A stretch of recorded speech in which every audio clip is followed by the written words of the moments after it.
The HR Stories podcast is brought to you by the team at HR Stories. The team at HR Stories helps businesses, nonprofits, and HR practitioners better manage the employee experience, providing the tools, training, and resources needed to get HR right. For more information, check out our website at theteam@hrstories.com. Each week on the HR Stories podcast, HR and leadership experts John Thalheimer and Chuck Smikian dive into the stories that matter most to you, our listeners. We have found that there is a lesson in every story. And now our hosts, John Thalheimer and Chuck Smikian. Welcome to the HR Stories podcast, where there's a lesson in every story. And have we got a doozy for you today? Yeah, we got a great story today, Chuck. There's so much happening in the news. And you know, so for our longtime listeners, they know that we used to record Friday mornings. Now we're recording Tuesday night.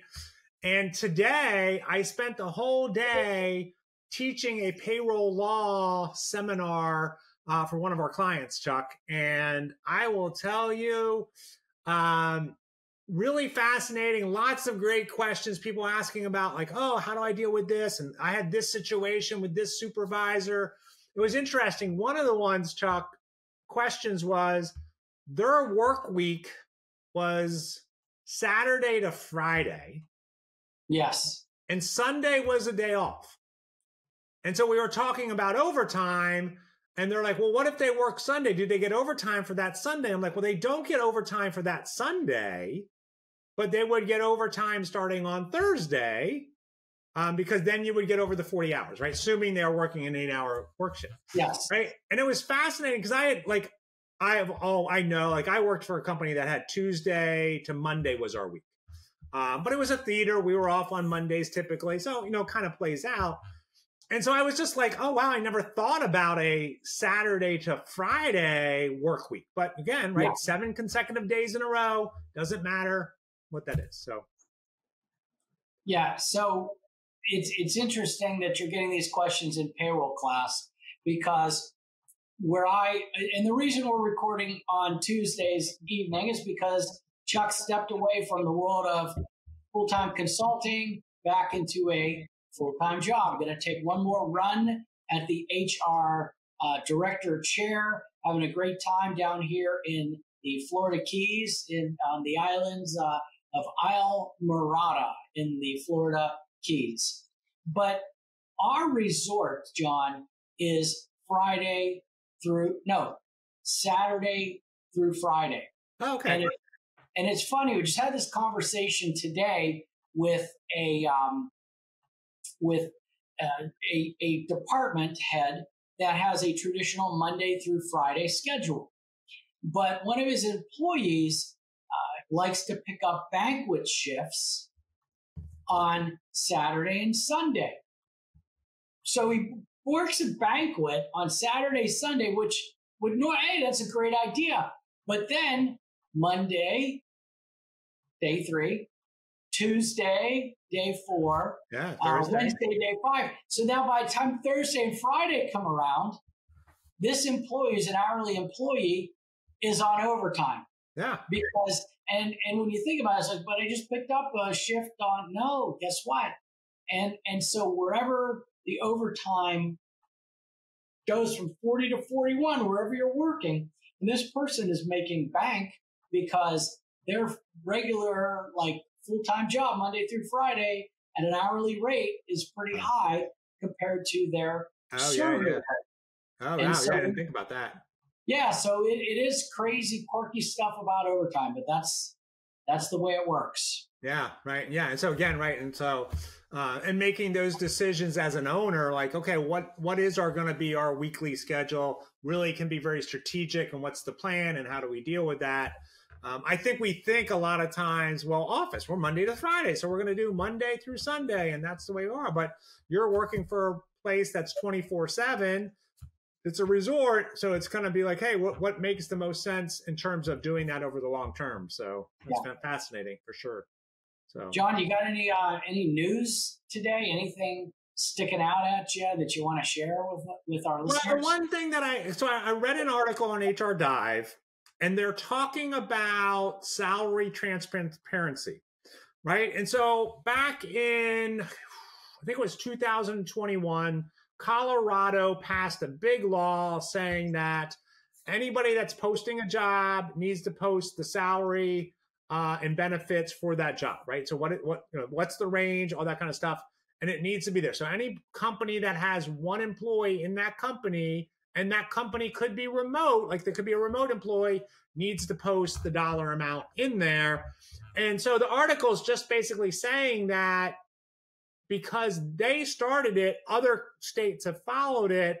And so they're starting to look at how many of these things are there. And it starts wondering, where does that go, right? Where does that go in terms of, if I'm applying for a job and I can see, oh, my salary would be this at this job, and this company's not doing it, how does that play out? And I think companies really, so let me look at the states. I just want to pull this up.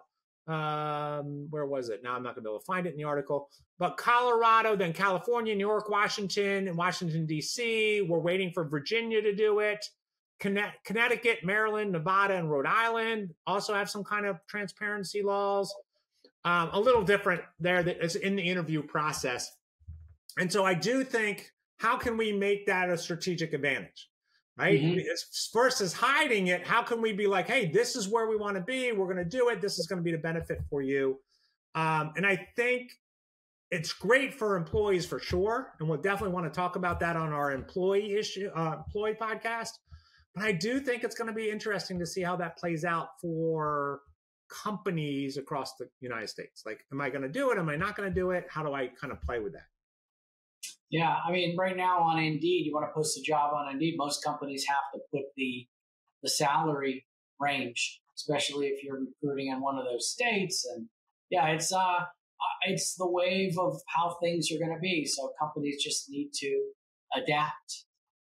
Yeah, and then they said that 75% of HR jobs listings still had a pay range posted, even in those zero salary transparency states that didn't have it, like had no rules and regulations, still 75%. So I think it depends on the industry, how competitive it is, and all that kind of stuff. But I want to kind of follow that through to kind of go, okay, how are we going to do that? So definitely having those conversations with clients and trying to have like, well, what should you do and how we should do it? I mean, it's interesting as we go forward, because now if I'm posting your job, Chuck, right? If I'm posting your job, hey, this is the salary range, guess what that means?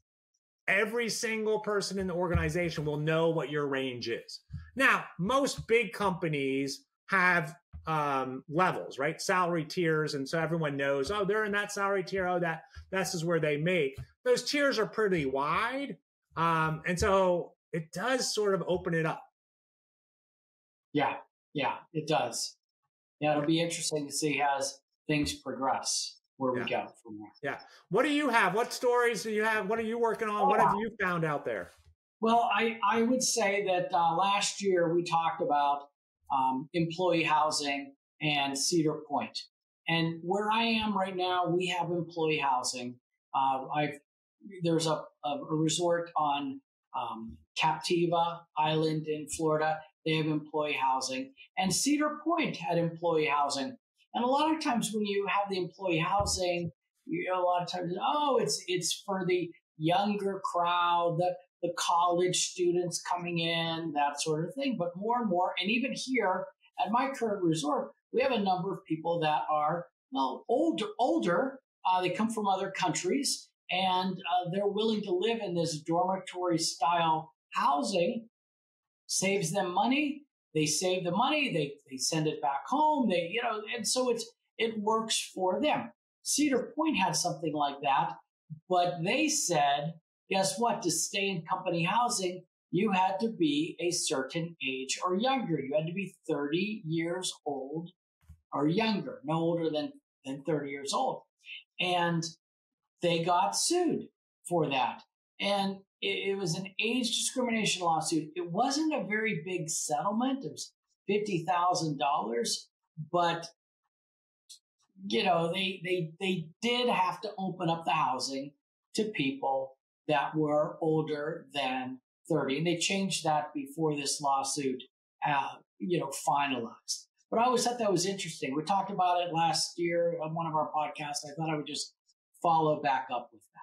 I love that you're reconnecting, right? We're kind of finishing, hey, this is what the story said. Here's what we said. Here's how it ended up. And it's interesting because I remember that story because it was at Cedar Point, right? And talking about it and going, hey, well, why did they make that decision? And I think it was for good reasons. As I remember, they were trying to protect the young people that were working there, right? And so they were trying to reduce the amount of people, and people were uncomfortable, and they were just trying to do that. But you have to be careful when we're making these decisions, right? Employment, talent management decisions. We have to be really careful that we're being consistent with the law. And so I think that's always kind of a reminder, like, oh yeah, are we doing this consistently with the law, or are we doing this for some kind of better effort? And so how do we do that there? So that worked out great. And, you still see age discrimination things out there. Just this past February, there's a Texas car dealership. They had to pay $145,000. That's a lot of cars, but still, they fired a long-time employee after heart surgery. There was just this past month, there was a Louisiana manufacturing plant that, get this, they had to pay $105,000 because they fired a worker who wouldn't retire. Like, the person didn't want to retire. So basically, now, did they fire that person because they were older? There may be more to it, but guess what? And I know you often talk about documentation and follow through, and there could have been a million other reasons, but in the absence of any documentation, they fired me because I wouldn't retire. And there may be some truth to that, but I just am fascinated by how companies continue to fall into these situations. Well, I mean, again, right, I think you're just kind of playing it out, and you're having an issue with an employee, and you want it, like, as a manager, I see this happen all the time where managers like, well, I wanted to talk to them and they weren't getting any better. So I was trying to do this under the radar, and I didn't want to have to get HR involved, blah, blah, blah. A situation comes up that's now a fireable offense. They fire them. Company's like, okay, we're going to fire them. But then there's no documentation. Yeah. And then the employee comes back and says, well, they did it because I was over 45 and they wanted to fire me because I was too old and they wanted somebody younger. And so said that once. And now if you don't, as employer, have any documentation, you got to be careful. Yeah. So, and then it becomes a retaliation thing. And I know that's a big gist of our story today, but I was once talking to a director of engineering at a resort. And, the directors of engineering, they're the grizzled folks, right? They're just rough guys, usually guys and women, but I've seen rough people. And they just see world in a black and white. And he said once to me, he says, Chuck, can I suspend 2 of my employees for 2 weeks? I'm like, 2 weeks? He goes, yeah. He goes, they're complaining that I don't pay them enough. They're complaining they should be making more money. And he said, I'm going to suspend them for 2 weeks, let them see what it feels like not to have any money. And then they'll realize, oh boy, how good they have it. I'm like, are you serious? Where's the camera? Am I on how many mics up here? Is this one of those what you would do TV shows? So I was just blown away by that. But we talk about retaliation, and I know we're going to be getting into our story here, but I read it. I read an article a couple of weeks ago about it was an employee that was older, and she was going to be offered a performance improvement plan, the opportunity to be demoted or be terminated. Right, 3 options. People were quitting, and there was some legit stuff there. And as there's so much more to the story, but as the employee, as this manager, this lady who was in her 60s, received, said, look, you got to make a decision between these three things. She sends an email to the HR manager saying that she feels that all of this is based on age and age discrimination. So in the investigation, they pull people's text messages. People don't realize this, but they pull it. And her manager sent a text to the director the next day that said, hey, the PIP, performance plan, is off the table. And HR now has a new plan. Okay, the day after she complains to HR, her boss sends a text message to his boss saying, there's a new plan by HR, PIP is off the table. She's either going to take a demotion or be fired. The big boss gives a thumbs up. Okay? The court saw that thumbs up as an approval that was okay, that the thumbs up as retaliation because everything was so close to her complaining about age discrimination. Oh. These guys giving thumbs up. Yeah, we got a new plan. And company said, no, they didn't agree to this. They were just talking. But the court said, no, thumbs up meant agreement. So retaliation, and they ruled in favor of the employee. So I thought that was kind of interesting. Yeah, it goes back to that documentation, right? How important documentation is and what we do. And, I think the hardest thing for HR professionals, and we talk about this, I talked about it today, is making sure the managers understand why we're asking them to do things. Because a lot of times we're asking the documentation. Look, I was a manager for a long time. And now I'm like, oh, I got to do what? Sometimes I would do it. Sometimes I wouldn't do it, but I didn't do it enough that would protect the organization. And so again, and then collecting that documentation is the other thing, right? Because a lot of times as managers, we just put it in our file cabinet, we just put it in our files and we don't think about it. And then we're not there or something happens and then HR doesn't have access to it. And so it's just documentation is critical, right? It's so critical to what we do. So speaking of documentation, I want to hear this segue. I want to hear your segue. Come on, segue into this. Let's get to our story. There you go. Let's document this historic moment when we take a quick break and we get to the other side. You can make a segue out of anything. It may not make sense, but we segue. Ladies and gentlemen, the king of segues, Chuck Samikian. Every day I'm segueing.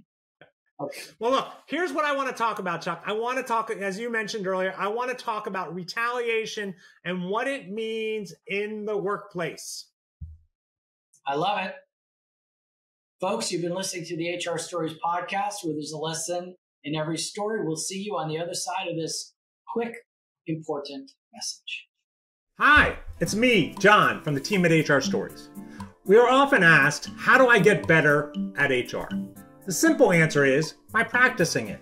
But as with most things in life, it isn't that easy. We make the best HR decisions when we have the knowledge, the systems, and guidance in place. Chuck and I founded the team at HR Stories to help HR practitioners get HR right. We are passionate about giving you the tools to excel at your job. For more information about upcoming workshops, resources, and our latest blogs, check out our website at theteam@hrstories.com. Together, we are the team at HR Stories. We want to welcome you back to the HR Stories podcast, where there's a lesson in every story. Today's topic, retaliation in the workplace. John, why is this subject so important? Well, Chuck, according to the EEOC, the Equal Employment Opportunity Commission, 58% of their claims are employers who retaliated against their employees for coming forward with a discrimination complaint. Yeah. So what is retaliation? Good question, right? And so according to the dictionary, I had to look it up, make sure. Retaliation means to return like for like, especially to get revenge or to repay in kind. Now, in the workplace, we have definitions both from the Department of Labor and the EEOC, but basically, it's when the employer takes adverse action against an employee because they have engaged in protected activity. Yeah. You know, it's funny. I've never actually looked up the definition of retaliation, and that's interesting. Returning like for like, especially to get revenge. So I mean, not that I like retaliation, but I've the actual definition that's is always a way of defining something. So when I think of retaliation, for example, I guess if one employee who works with me complains to the Department of Labor about wage theft, I, as the employer, or let's say one of my supervisors, if we reduce their hours or threaten to reduce their hours or give them a toothbrush and tell them to sweep the entire warehouse. Yes, that would be terrible retaliation in all counts. Yes. And so that would be retaliation, right? Because the employee had gone to talk to the EEOC and you've done something to retaliate for that action. Yeah, and this can cost companies a lot of money, correct? Yeah, right. And it also hurts the company's reputation, right? And so that increases turnover, lowers morale. It makes it harder to hire difficult people. It shows up on Glassdoor and other sites like that. All right. It becomes a bigger issue. Yeah, so I can't wait to hear today's stories about retaliation in the workplace. Yeah, and it actually takes, Chuck, 2 hours from my house, from my home city of Nashville, Tennessee, the musical capital of the universe, in a small town that we call Henry, Tennessee. Henry, Tennessee, right? Wasn't that a song? There, the Tosh Farm company runs a pork and grain company. It's a big operation, over 18,000 acres of land, 38,000 sows or pigs, and it employs more than 100 people. That sounds like a pretty big operation. No, it is, right? But they're really proud of the work they do. And they're proud of working in the community and working and getting these things done. But unfortunately, even good companies get HR wrong. Mm-hmm. But this case, right? In this case, they added retaliation to what they were doing wrong. And so here's the story. So 2 employees who provided animal care to the farm's pig, right? So they were working in the veterinary services. They were concerned that they were not being paid correctly. So they contacted their employer, Tosh Farms, and said, hey, we don't think our pay's right. Well, they didn't get any response, or they must not have gotten a response they want, because then they reached out to the Department of Labor and had a conversation with them. So it is easy enough for an employee to complain to the Department of Labor. It's just a quick form to complete. I tell people all the time, it's like your tax dollars at work. And you fill out this form, the DOL looks into it. And in fact, the Department of Labor and the Equal Employment Opportunity Commission have increased their oversight of employers, both small and big. You know, I was listening to a webinar recently, and the EEOC and the DOL put this webinar together, and they said, the DOL solicitor said that they were committed, both the EEOC and the DOL, of a strategy together of intervening early and often and working together to handle situations as they arise. Yeah, right. And so when we hear that, and we've talked about this in the questionable employment tax program, and right, and so we know that the EEOC and Department of Labor are stronger together when they come in and do these investigations. In fact, in this story, Chuck, the Wage and Hour Division of the Department of Labor started to investigate. Right, okay. They started commencing their investigation, and suddenly the condition of the employees changed drastically. One of the employees was told to clean the office and bathrooms, as well as pick up the pig waste outside, all that outside their normal duties, right? Yeah. All those things outside their normal duties. Sure. And, you know, that's the other duties as assigned clause, which, can sometimes be a failure, shall we say. Yeah. So what do you mean by that? That it's the failure of the other duties as assigned Yeah. clause. Well, I know you and I get this question all the time. Can I include other duties as assigned in the job description? And we also answer yes, but you have to be careful. Yeah, because it doesn't mean that you can assign and employ them anything, right? You can't be like, hey, can you go get my dry cleaning, or can you do this, right? It doesn't give us free rein to retaliate against our employees.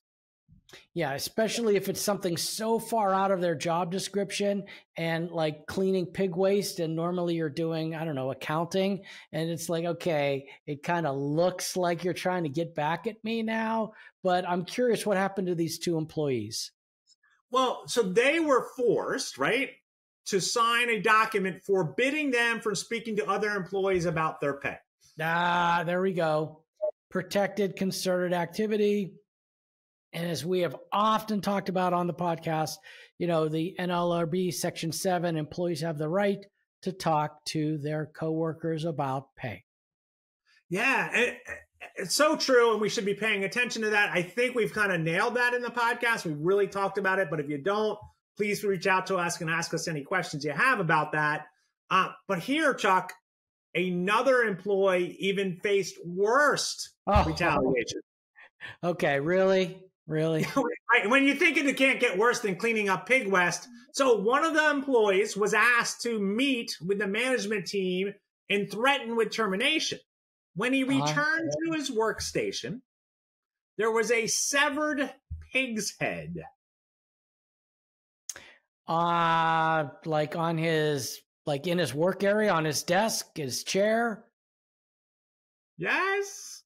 Yes. Okay, can you believe it? Can you imagine? I mean, picture this for a second, Chuck. Yeah. You come into your workstation and there's this bloody severed pig's head on your desk. Yeah.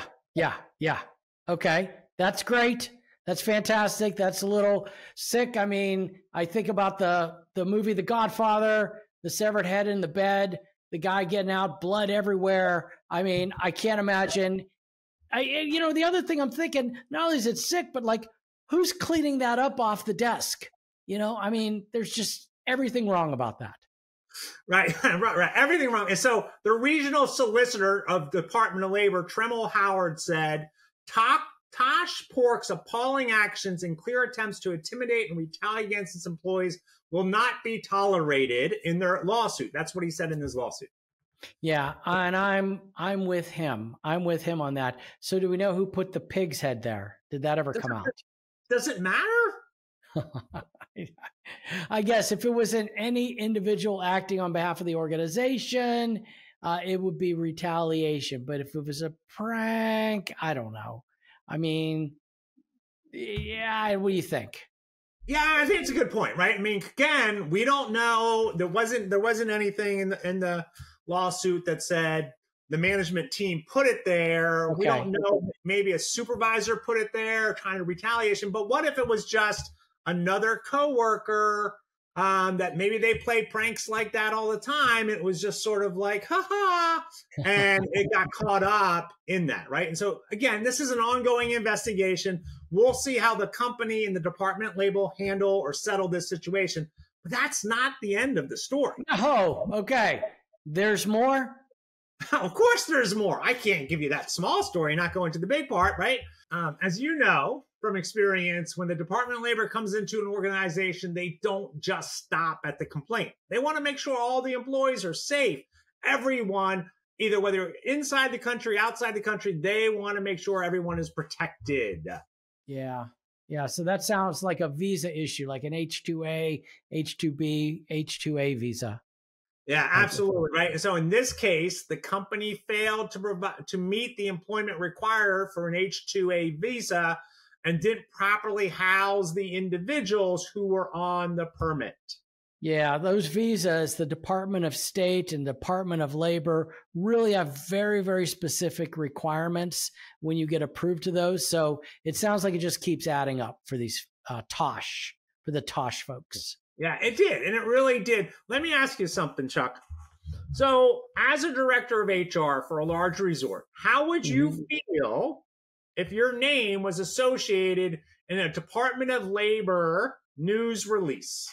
Yeah, that's well, embarrassed, definitely, upset, devastated, career ending. I mean, it definitely is not one to put on the resume. Let's just say. I was in the Department of Labor.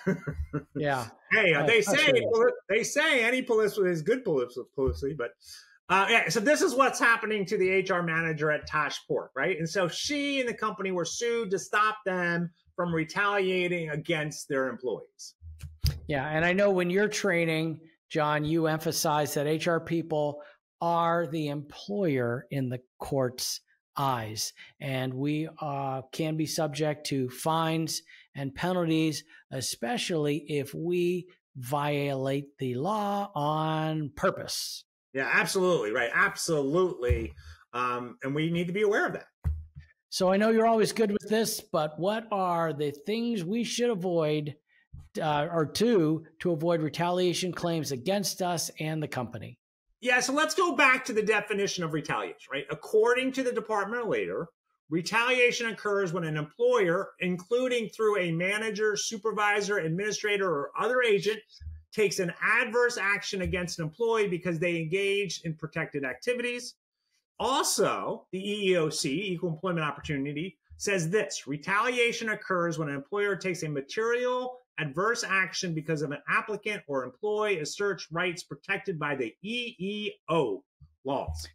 So, what are protected activities? Yeah, so according to the Department of Labor, examples of protected activities include making a complaint to a manager, employer, or the wage and hour division, cooperating with a wage and hour division investigation, requesting payment of wages, refusing to return back wages to the employer, complaints by a third party on behalf of an employee, consulting with the wage and hour division staff, exercising rights or attempting to exercise rights such as requesting certain types of leave, and testifying at the trial. Yeah, that is a pretty extensive list.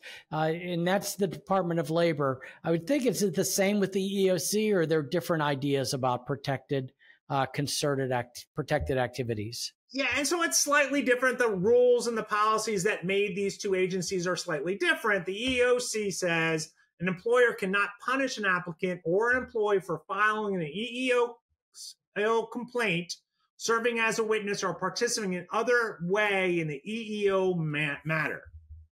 Yeah, so the big difference that I hear is the EEOC says a perceived unlawful practice. Yeah, and that, I mean, I think that word is so important, right? So when an employer cannot retaliate against an employee, even if the underlying discrimination allegation is unsuccessful or untimely or untrue, if you still retaliation, it's still retaliation. Yeah. So let me ask again, what can our employers, our listeners do?